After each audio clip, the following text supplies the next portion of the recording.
First exercise is a step back lunge.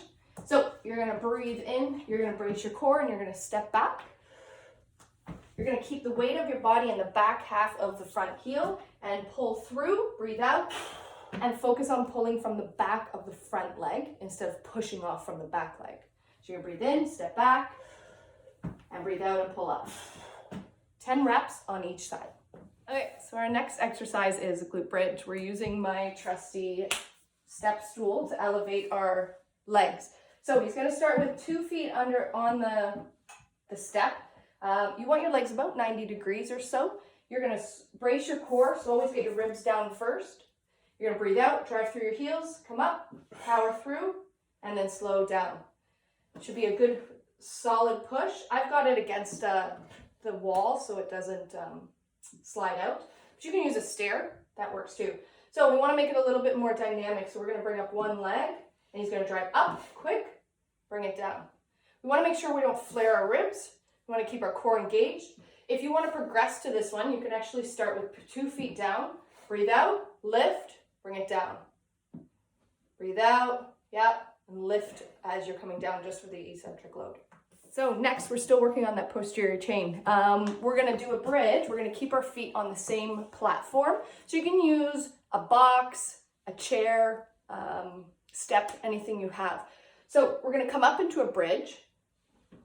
And we're gonna knee drive. So we're gonna bring one foot, knee to the chest, and then bring it back. That's gonna force the other leg to keep that hip up. So if you wanna add some intensity, add some speed and dynamic push, or even put a band around the feet if you have one. Okay, so after those 3 exercises, you're gonna do a quick 15 seconds of each leg. Using your step, again, you can use stairs, step outside, anything you've got that's going to give you a little bit of a platform. Quick feet. Nice and quick, 15 seconds on each side. Okay, so now we're on to some upper body. So upper body's tough besides push-ups when you don't have a lot of weight. So we are using pasta sauce cans. If you have soup cans, if you have dumbbells, even better. Find something that's got some weight to it. And we're going to start with just rotator cuffs. So your elbows are at 90 degrees, but just slightly below where the shoulders are, not up high. You're going to rotate and keep those arms at 90 degrees, back down. Nice, even flow for 10 reps. We want to make sure that we're not pulling and that this axis is moving around. You're going to do 10 reps. From there, you're going to put your arms out straight, and you're just going to do circles, 10 forward, and then 10 backwards. Keep those arms out straight. Now we're gonna bend forward, we're gonna do a back fly. So big thing with a back fly is, or anything bent over, we wanna make sure that we keep a neutral spine and we're not rounding out like this, or we're not hyperextending. So we wanna keep a nice neutral spine. The arms are gonna come out kind of in front of the face, and you're gonna just fly them right out to the side. Where we're looking at is right at the back of the shoulder.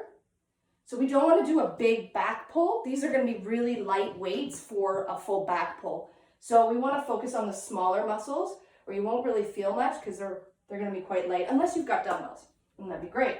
From there, you're going to stand up, and you're just going to go straight out to the side for 10.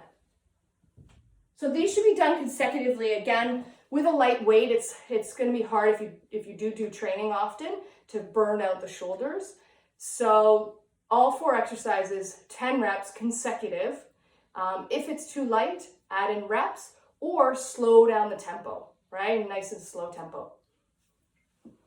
Okay, last exercise, a little bit of core, and you're gonna do this right after those 4 shoulder exercises. While your shoulders are a little bit sore, right before they recover, you're gonna do a bit of core as well as some shoulder work. So you're gonna be in a plank position. Feet are just outside the shoulders. You're gonna take your hand and you're gonna put it where your elbow is, and you're gonna drive up. Come back down on the same hand. You're gonna do 5 to 10, depending on where you're at. The big thing that we're looking for is that we're not shifting the body weight back and forth. We want to stay nice and controlled through the hips as we're going up and down. 5 to 10 on each side, depending on where you're at.